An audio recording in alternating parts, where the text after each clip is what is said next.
let's figure out how I'm going to fit my back seats in my foxbody now that it has a cage, because we are building a f***ing streetcar. So I started with the top back seat, and I made some marks with a paint marker of where the foam needed to be cut, and then I also started to cut out the backing of the seat itself of the structural support so that I could get past the cage and the minutubs.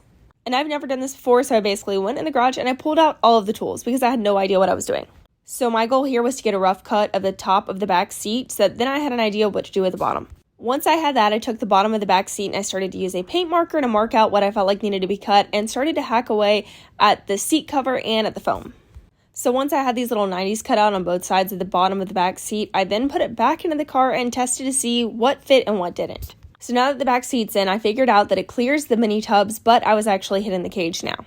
So I marked that with a paint marker, and then I found out there's metal brackets reinforcing the seat, so I needed to basically cut those out. And then I was on to seeing if it fit.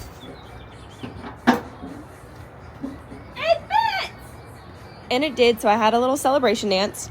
So now I need to finalize the fitment of the top piece, recover them, and I'm done.